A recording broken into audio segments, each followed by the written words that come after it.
Welcome, everybody, to another review episode of the Geek Buddies. Hey!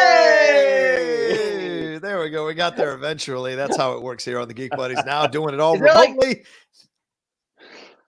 John and I are right on top of each other, and then there's like this weird pause before Shannon comes in. I don't know. I don't like it. I like to have a little bit of real estate around me. I like a wide runway. He's also not doing Your the social distancing. Earbuds, so. You're social distancing. That's what's happening. From our own show, you son of a bitch. Well, thanks everybody for downloading this episode or downloading this on the podcast feed for the Geek Buddies. We're excited to talk about the last two episodes of Picard, episode 9 and 10. Finished it out, watched it last night, finally dried my tears this morning, and I'm excited to talk about it with you guys. I am John Rocha. I'm a writer, producer, and host here in this lovely city of Los Angeles. I am Michael Vogel. I'm a writer and producer of animated TV shows and movies and a social distancer. And this is Shannon McClung. I'm an animation writer and a television actor where you may have seen me on Silicon Valley, Brooklyn Nine-Nine, and the Goldbergs.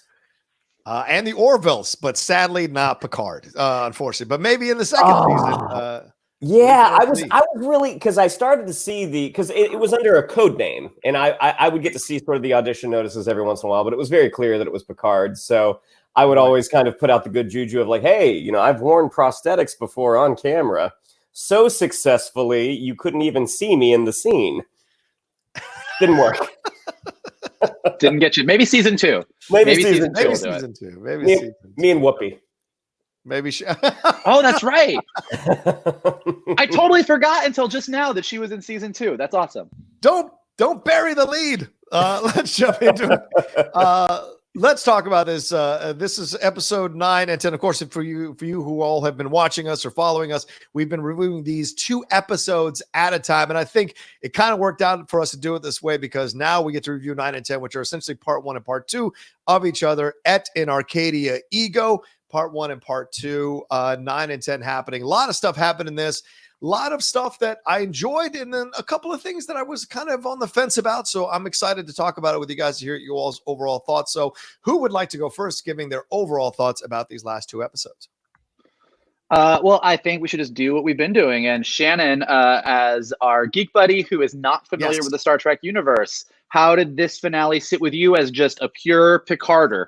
I thought it was a very satisfying finale. There were definitely some unexpected turns, like the giant orchids of death that can take down a starship. Question for you guys: had they ever gone in the Next Generation? Did they ever go into who created Data? Was this brand new for you guys? No, that is Dr. Noonan Soong, the character that Brent Spiner played in this finale. His father. Dr. Noonan Soong created Data and his evil brother Lore, and that is very well-tread territory in the Next Generation universe. Now, did that doctor, did his father or the inventor, did he appear in the Next Generation, or was he only spoken about? I believe only spoken about, but I could be wrong on that. But as far as I remember, he was only spoken about. Okay, yeah, I mean, everything, everyone, I think, big productions, movies, TV shows, everyone wants their end-game moment, which they certainly got in this show. And for me, I mean, the big moment where all the starships show up, more satisfying than the Rise of Skywalker. I felt like it was earned. And again, I agree with that. Not being a fan of the Next Generation, watching Riker being the captain of his own ship, I was like, oh, this is a great moment. Like I feel empowered right now. Yeah, I super enjoyed it. Curious about season 2. That smooth son of a bitch. Just roll him in there. Hey, how you doing, Romulans? It's Captain Riker. Yeah, no, I love it. I will say that here's the deal.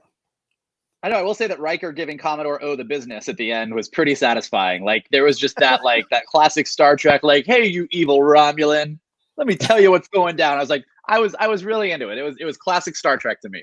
Yeah. What do you think overall, Mike, of these last 2 episodes?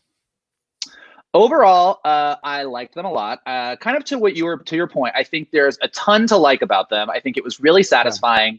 And I also think they were a little rushed. I think that they had a lot of plot threads, a lot of character arcs, a lot of things going on. And I think they got to these last two episodes, and I think they did sort of leapfrog over a couple plot points, get some things to happen really quickly. Some character turns happened really quickly, just in an effort to get everything in that they wanted to get in. Ultimately, I think it was good. Like, I enjoyed it. I'm happy with where it ended. I have a couple questions, which we can get to later. But so I think satisfying, some big surprises that I think we'll discuss a little bit more in depth in a few minutes. But yeah, a little bit rushed, and a couple things that didn't 100% feel earned to me. That's my overall, and then we can get into the specifics. What about you? Yeah, I enjoyed going along the journey of these two episodes. Certainly a lot of fun with characters, the fights, the battles, that kind of stuff. The Soji stuff was very interesting. I like that they kind of twisted this idea of, I'm also, it felt very Star Trek 6-like, where you had a member of the people that were supposedly trying to get saved, also trying to make sure that there was this battle so that they could take over and be in charge. So a lot of betrayals that were reminiscent that we've seen in Star Trek before.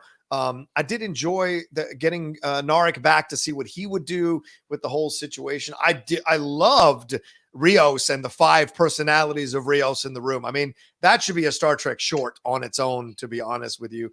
Really enjoyed that. And leading into these last 2 episodes, it kind of got me into a frame of mind about Rios as he was traversing all of this stuff. And then it felt really earned everyone's reactions to what we thought was the death of Picard, and I thought was brilliant. And I thought this would have taken the series to the next level to have the guts to kill him off in this way. But of course, in the end, he isn't. But overall, I thoroughly enjoyed it. But I did think some of the resolution was a bit like we could have done this in an episode. And I didn't like that feeling overall about it. But in the end, it's classic Star Trek Next Generation stuff, always with a lesson, always with a powerful message about the future and about getting along with each other. That is the Picard way. But I also loved that Data comes back in such a powerful way, both through the son of his inventor and also Data himself in that conversation with Picard, asking him to take him offline. So the death we thought we were going to get, or was presented to us, there was a bit of a swerve, and we got another death that I would argue was maybe even more powerful because of the affection people have for Data. Agreed. I think so. I think, backing up a little bit to that first, the part 1 episode, kind of to Shannon's point, I loved the giant orchids that took down the La Serena, the Narek ship, and the Borg cube. Like, I thought that those were just classic Star Trek, something that you see more often in Star Trek than in Star Wars, where they just kind of go full sci-fi and you see things that are just completely alien and foreign. And I thought those orchids were pretty awesome and amazing. I also, I liked when we got to, as Raffi called it, Synthville. I thought it was cool to sort of finally see all these synths and realize that Soji and Daj were sort of the most advanced, that everybody else still sort of had that golden sort of Data kind of thing, that you really get that Soji and Daj were like the ultimate dream of Maddox and Noonan Soong and everybody, to have that fully living, breathing, human appearing synthetic life, which I thought was really neat. I also think the big thing is the reveal in that part 1 about Picard's condition, that everybody on the ship finally finds out about Picard, and Picard, in typical Picard fashion, is like, let's ignore this fact that I'm going to die. Let's not be emotional. I'm not an emotional person.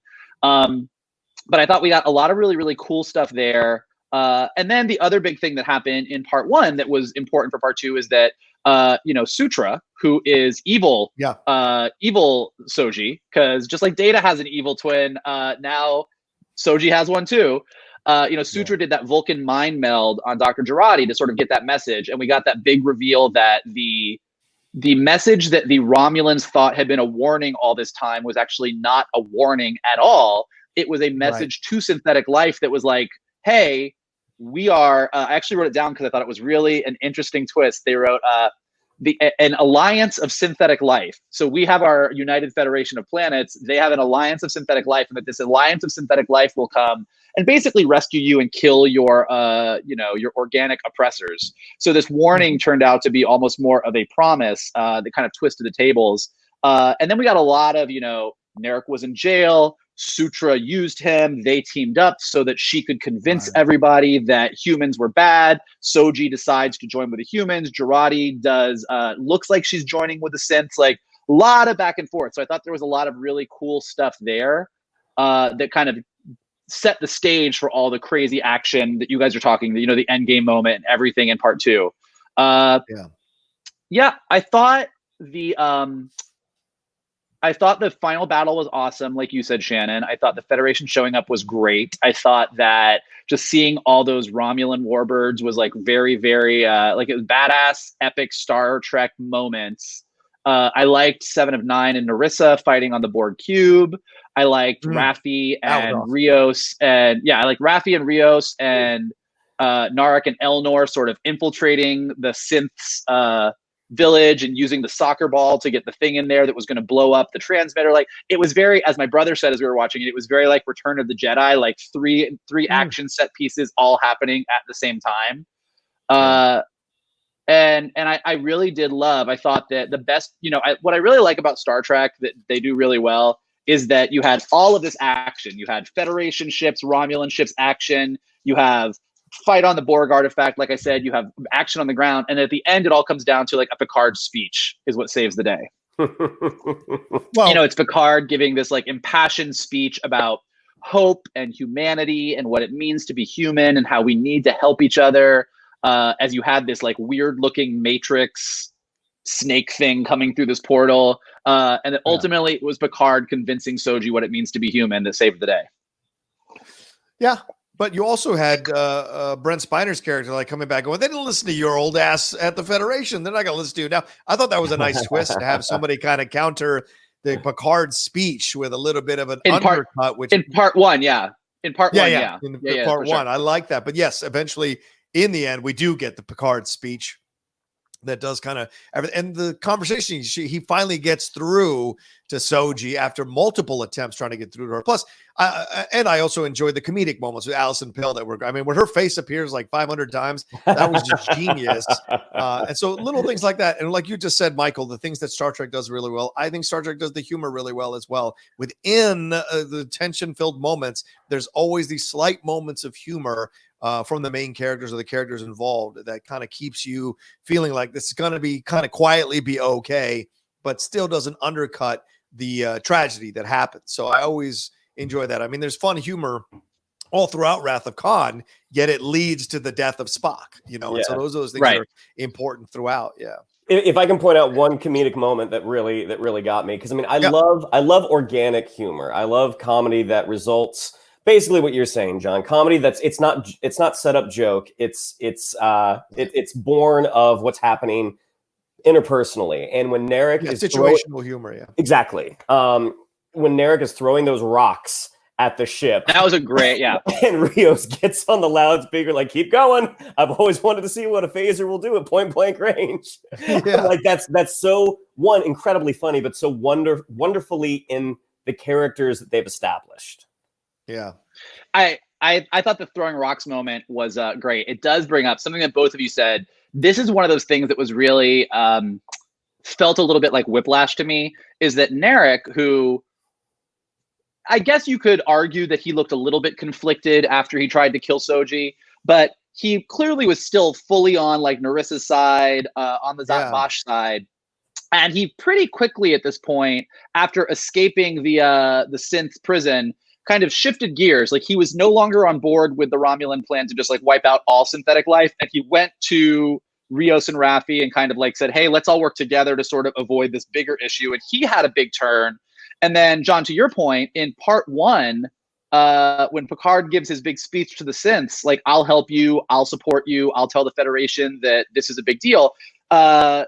Soong sort of is like, they're not going to listen to you. Yeah, we've got to do this thing.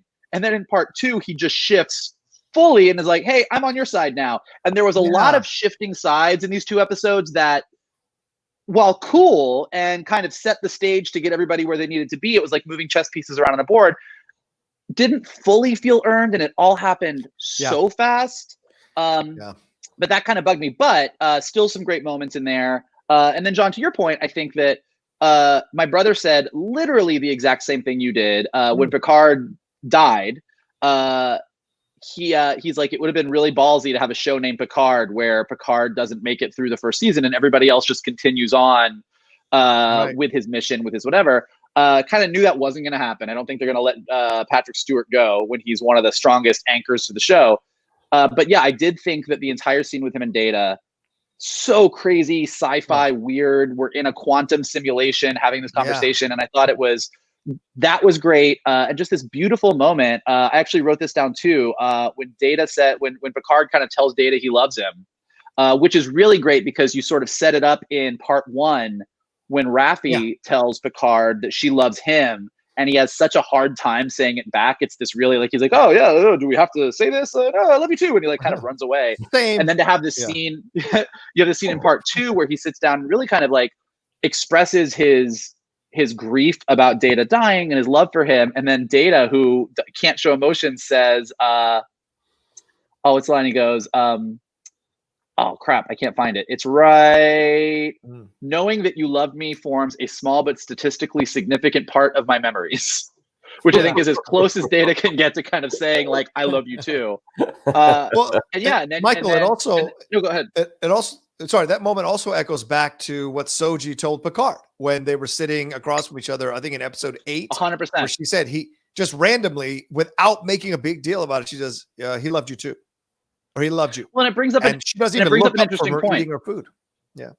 It brings up an interesting point that you say that like Soji is sort of like, she has all the memories of Data, but has emotion. And I think she can recognize that Data, with his lack of understanding of emotion, she recognizes a thing that he couldn't, that he really did love Picard too. So, I mean, I thought that was a beautiful moment. Whenever they bring any of the classic characters together, it always works great. It's like the best part of the show. That was beautiful.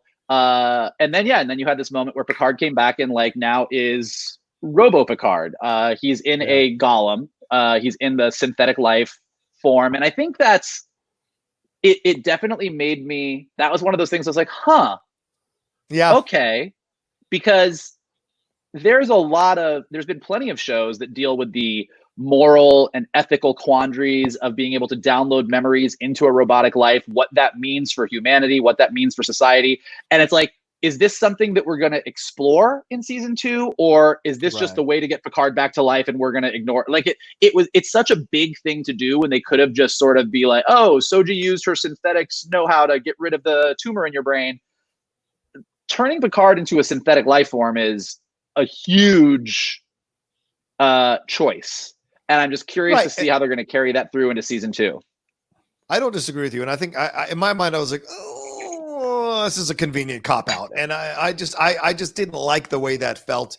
And I agree with you. The synthetic life form version of him and the fact that they just said, well, you'll live no longer and no less than you would have lived anyway. They kind of made everything fit just so they could keep bringing Picard back season after season. So that left me with a little bit of a badder taste in my mouth that I was hoping for, but so much of it was enjoyable that it was tough to ding it too hard for that, because of course you do want Picard to come back. You do want Patrick Stewart to come back.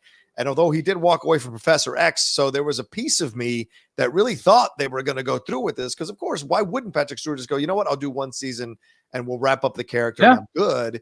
And we'll wrap up the Data story once and for all, and I'm good. But it still was nice to see him be on the bridge of the bridge of a ship rather, and say, engage and have everybody there. Which I like that new crew now. Now, if this is the crew going into season 2, then I'm excited. If 7 of 9 is now a full regular season member, great. And everybody else involved, I'm a fan of it. So yes, I agree with that. Like, I like that crew. It brought up there was a couple questions I had at the end that I sense a butt coming. Well, no, there's a disturbance in your force.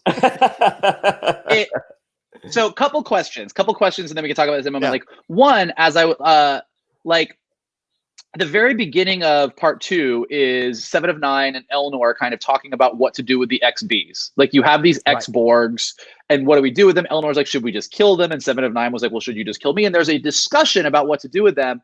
And if 7 of 9 is on the crew, like she ends up on board the Serena at the end, what happened to the XBs? Like, are they staying with the synths? Or, like the sort of rehabilitation of Borgs, of people who had been assimilated by the Borg, was such a big piece of the season that seemed like something that was just left on the table.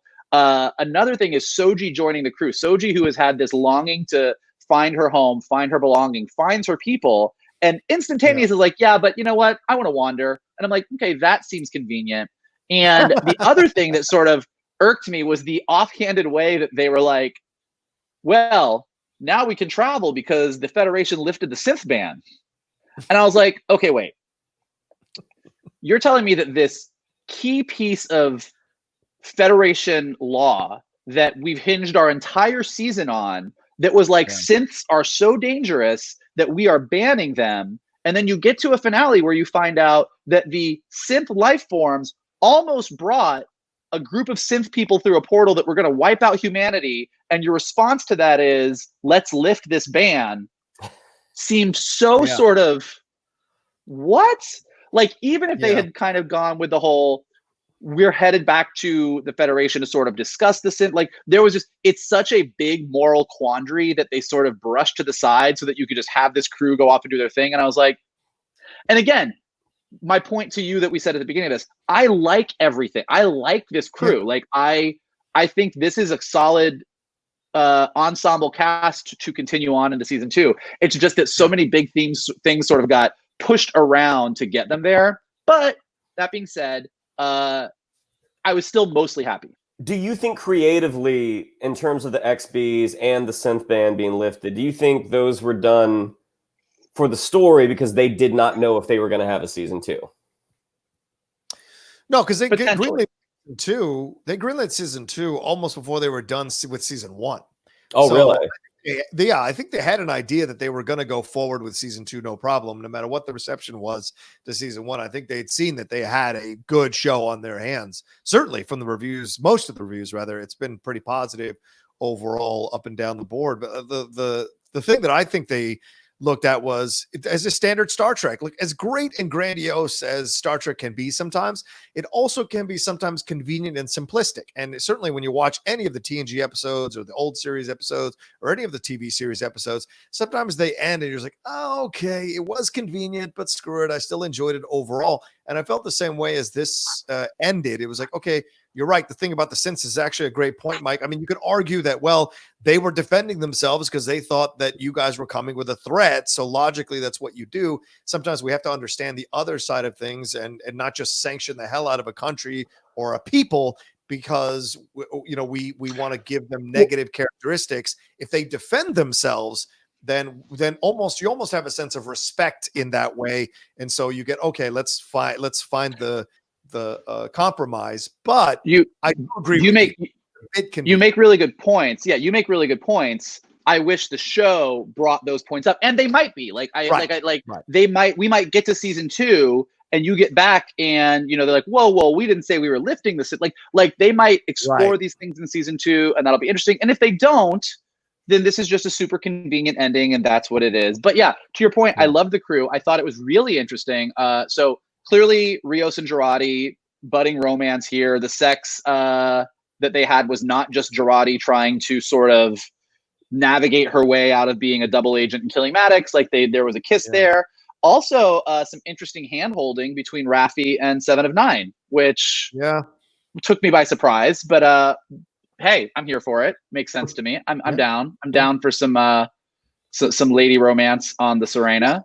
Well, and I was gonna say, I love the maternal moment that Raffi had with Elnor when after Picard's death. I mean, that almost broke me. Elnor, that full on got me teary eyed. Yeah. That Elnor just like broke. Like that was great. Johnny, what were you gonna say about? Yeah. No, I said another thing that 7 of 9. Yeah. They, like with the Raffi stuff, we didn't get the storyline of with the kid wrapped up at all. Like it didn't really it was kind of left where it was. She went into her drunken stupor, then climbed out of it. Kind of like what you said, this idea that like things are presented and then not fully kind of explored consistently through the next few episodes. And she did order the thing to not the Rios simulate, whatever that is, whatever the name of that one is, to like make sure she didn't open the alcohol anymore, didn't go there and disabled the roundabout code or the whatever it is, the code there. And so yes, that's dealt with, but the ramifications of the thing with her son was presented so powerfully and then really wasn't resolved. And I guess you can leave it to season 2, but I feel like if you present something in season 1, you should at least semi-resolve it so it can carry into season 2 in some way. So I mean, I agree and disagree. I think that it's okay to sort of have some of these things open and know that you're going to delve into it later. But it, like, to your point, Johnny, I think that's where some of these other bigger issues like the synth ban probably also should have been left on the table to be a little bit more resolved. But yeah, I'm interested to see what it is. You know, I mean, they've set up Raffi as a character that has a estranged relationship from her son. 7 of 9 / Annika is a character who lost a person in her life that was like a son to her that we saw in this season. So it'll be interesting to see what happens with that relationship. Like, all in all, I think that my end feelings about Picard were maybe with the story they chose, they bit off a little bit more than they could chew in 10 seasons. It felt a little bit rushed at the end, but I like all the characters. I like the world. It makes me feel good. It makes me happy. It gives me awesome Star Trek moments that I've sort of been longing for as I've been trapped at home and want something to be hopeful and inspiring about humanity. So I'm excited. Like, I'm excited about season 2. And even though I have like my quibbles and things that I wish could have been a little bit differently or had been explained differently or had been maybe approached in a different way, ultimately, I think this was a really successful first season. Oh yeah. So much more so than Discovery first season was. I think you walk out of Picard season 1. Oh, there it is. All right. Well, I think you walk out of Picard season 1 with a hopeful feeling like, okay, I'm excited to see where this goes. And maybe they'll take some of the lessons, just like season 2 of Discovery did. They'll take some of the lessons from season 1 and work on them and come back with a better, stronger season. And I hope the same thing for season 2 of Picard. It comes back with a better, stronger season. And we'll get less of the TNG nostalgia and a little bit more about the storylines of the crew themselves and developing their own mythology and their own nostalgia that we can look back on years later. I hope that happens with season 2 of Picard. A couple things. One, we're going to do an episode one day where you and I just hash it out over Discovery season 1, because you are wrong. Discovery season 1 is so good. You are wrong. Discovery season 1 started off rough, like the first 3-4 episodes rough, but from the mid-season way on, it got amazing. So good. Great TV. But to your other point, I think one of the differences... I feel like I'm taking crazy pills. Sorry, yes.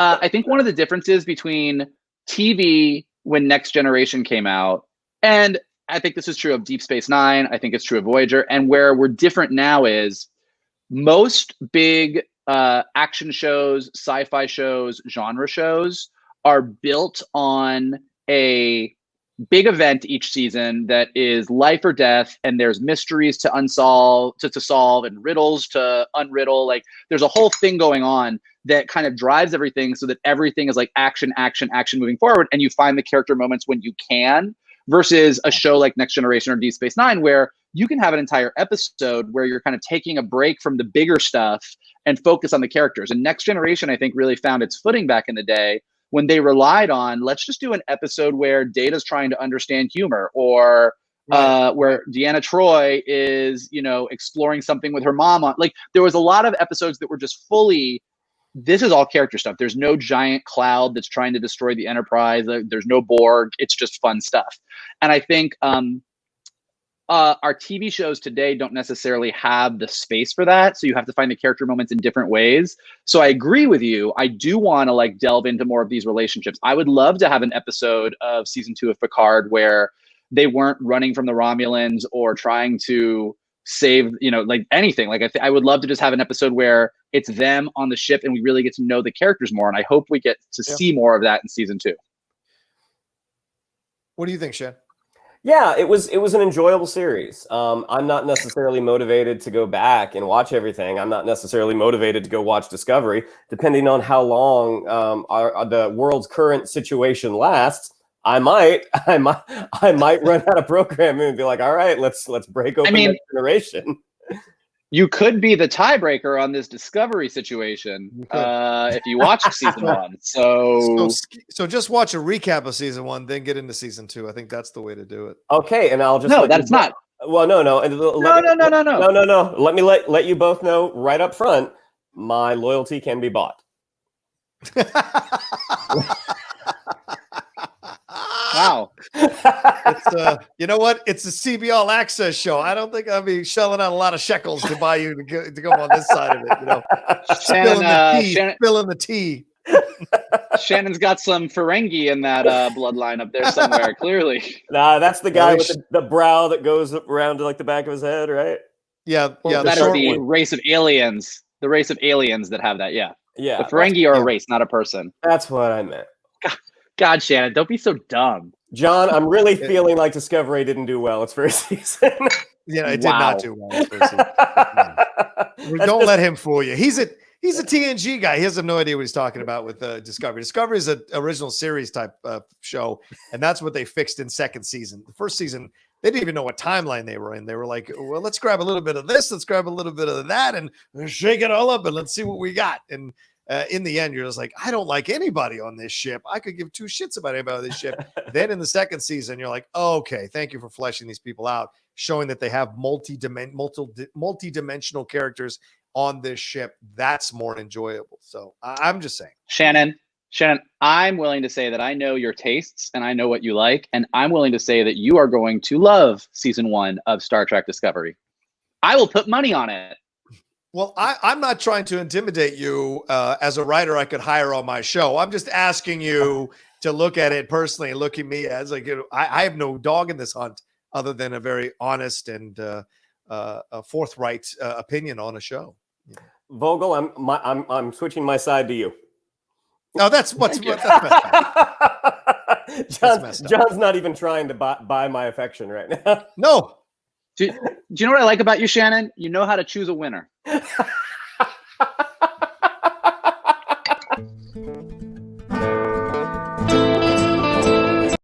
That's a winner, you son of a bitch. That's a winner. Can we really just cut over?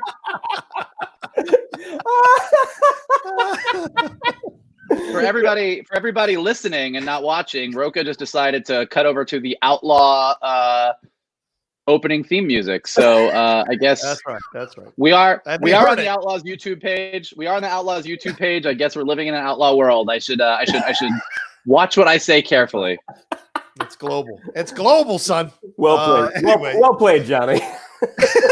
I guess COVID-19 is not the only global pandemic we have. The outlaw as well. There's 2 of them.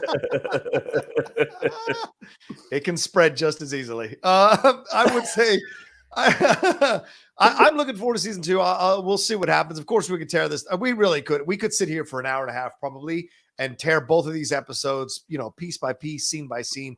But overall, I did like that you. Also, I do want to mention this thing: the 7 of 9 interaction with Rios, where she says, "I swore I wouldn't do this again," and killing someone. That was kind of a subtle message about, the fury of violence or the fury of revenge and what it can really lead to. And that's I honestly think that was one of the most realistic interactions I've ever seen in any film or TV show about the idea of revenge. It's just very flat out, straight up. It's like, because it doesn't feel good.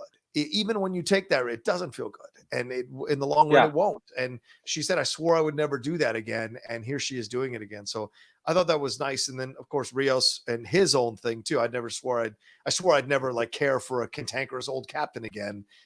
And I did. And so I like this idea of human nature, that no matter how much we tell ourselves sometimes that we shouldn't do something, we're wired to do that particular thing and take the consequences of it. And, it's not always a bad thing. It's not always a thing that can be judged. It's just something that exists, Yeah, no, I agree. I thought that was a great scene. And like I said, we said this countless times, but Jerry Ryan just killing it. Dude. Yeah. Where has she been and why isn't she in a lot more stuff? She's incredible this season.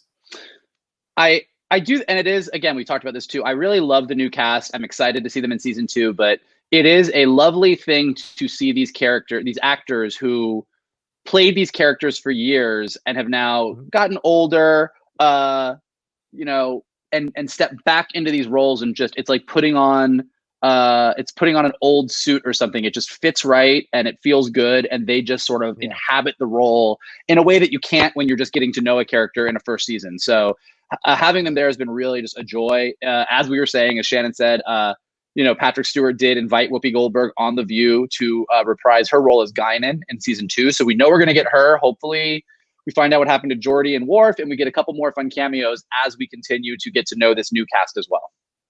Yeah, I need to know why Worf isn't with Deanna. That's what I was presented at the end of Next Generation when they did the giant time jump in the finale. I thought it was going to be Worf and Deanna Troi and not Riker. So I need to know what happened here. There's no way. Yeah, but in First Contact, in First Contact, Riker is pretty. The Riker Troi thing is still pretty going strong. It's true. It is. You're right. And that's post Next Generation. Yeah, true. Yeah, no. The less said about Nemesis, the better. All right. Any final words before we wrap this thing up? We're at 35 minutes on this review. Any final words? Not for Shannon? me. Nope. None for me, aside from check out Star Trek Discovery season 1. It's really good. And check out Star Trek season 2 of Discovery as well. It's even better. Thank you all so much for watching our reviews of Star Trek Picard. We've had a great time watching the series this year and reviewing them for you. We'll definitely be reviewing more stuff. I think with Clone Wars, we'll wait till the season ends and then we'll do a full review of the season and talk about it from that point. Now that we've finished the Bad Batch series and we're in the Ahsoka Tano stuff, we'll see how that all plays out as the season wraps up in a few weeks. And we'll definitely do a full-on season review of that. So look for more reviews coming down the pike here from the Geek Buddies. Certainly with things being delayed or pushed back, we haven't been able to review things as consistently because there's not much out there that kind of checks the boxes that we do on this particular show. But there will be coming down the pike. So look for that. Follow Shannon McClung right there at Shannon_McClung. Follow Vogel at MKToon. Follow me at The Rocha Says. What else do we have to say, Shannon, about our own shows? Well, if you'd like to follow the Geek Buddies on social media, on Twitter, it's at Geek_Buddies, and on Instagram at @the_Geek_Buddies. Mikey? You know what? We want to hear from you. We want to hear your thoughts about this show, about Star Trek Discovery Season 1, and anything else you want to talk about. So wherever you, if you're watching us on YouTube, definitely subscribe below, leave some comments, let us know what you think. And if you're listening to us on Anchor or Spotify or iTunes or wherever you are listening to the Geek Buddies, rate us, leave us comments. The more that you rate us, the more comments you leave, the higher we go up in the rankings, the more people find the Geek Buddies as an entertainment podcast. And we want to get more people joining the conversation while they're sitting at home trying to figure out how to while away those isolation hours. I know exactly how you do that. You watch season 2 of Star Trek Discovery.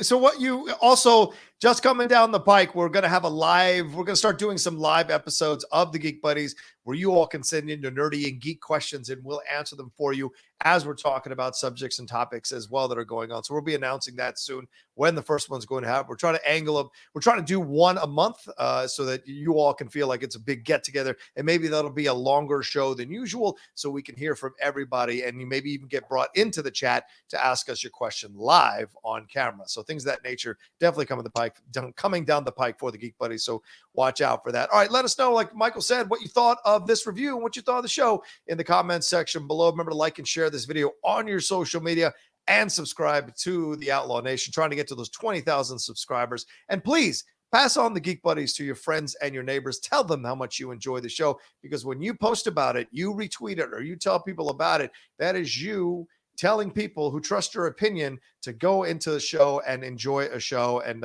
it's a stamp of approval from you to your friends for us. So thank you all so much for watching this episode, and we will talk to you next time on the Geek Buddies. Hey! So close. Yeah, we almost got there.